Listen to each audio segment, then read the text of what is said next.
কয়েকদিন আগেই crispy আপ্পের recipe আমি আপনাদের সঙ্গে অলরেডি শেয়ার করেছি। আজ আবারও আপ্পের রেসিপি শেয়ার করছি, তবে আজ বানাচ্ছি মালাই আপ্পে। কিভাবে বানাবো মালাই আপ্পে চলুন দেখে নেওয়া যাক আমার আজকের ভিডিওটিতে। একটা বোলের মধ্যে চায়ের কাপ মেপে নিচ্ছি 1 কাপ পরিমাণ সুজি, হাফ কাপ পরিমাণ টক দই আর হাফ কাপ পরিমাণ জল। খুব ভালো করে মিশিয়ে নিয়ে 5 মিনিট ঢেকে রাখবো। যেহেতু বানাচ্ছি মালাই আপ্পে তাই এবার মালাইটা তৈরি করে নেব। একটা ফ্রাই প্যানে অল্প একটু জল দিলাম, তার মধ্যে 2 কাপ পরিমাণ দুধ দিয়ে দিচ্ছি।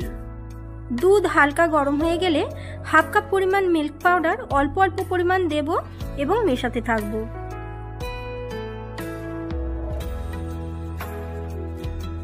দুধের মধ্যে মিল্ক পাউডার খুব ভালোভাবে মেল্ট হয়ে গেলে দিয়ে দেব হাফ কাপ পরিমাণ চিনি।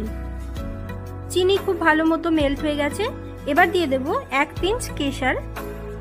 কেশরটা দেওয়ার পর আরও 7-8 মিনিট ভালো করে এইভাবে ফুটিয়ে নিয়ে দুধটা এরকম ঘন করে মালাই তৈরি করে নিতে হবে। দেখুন দুধ ঘন হয়ে মালাই কিন্তু আমাদের সুন্দর তৈরি হয়ে গেছে। এবার এটাকে সরিয়ে রাখবো।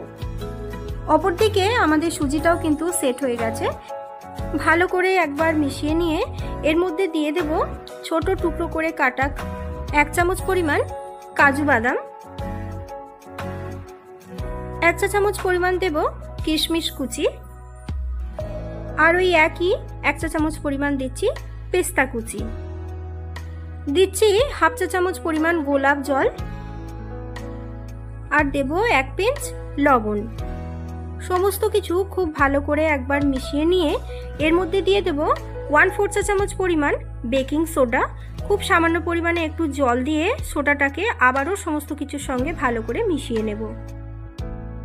এবার একটা আপ্পে প্যান ভালো করে গরম করে নিয়ে তার মধ্যে সামান্য সামান্য ঘি ব্রাশ করে দিলাম এবং অল্প করে একটু সুজির মিশ্রণ সমস্ত আপ্পে মোলগুলোতে ফিল আপ করে দেব।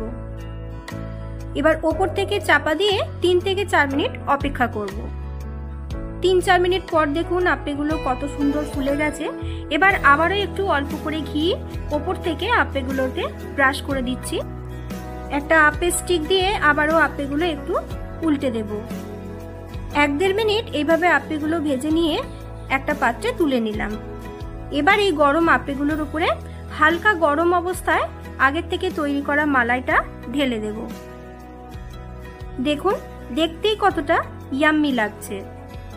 ওপর থেকে আবারও একটু করে ড্রাই ফ্রুটস গার্নিশিং করে ফ্রিজে রেখে 1 ঘন্টা পর ঠান্ডা ঠান্ডা পরিবেশন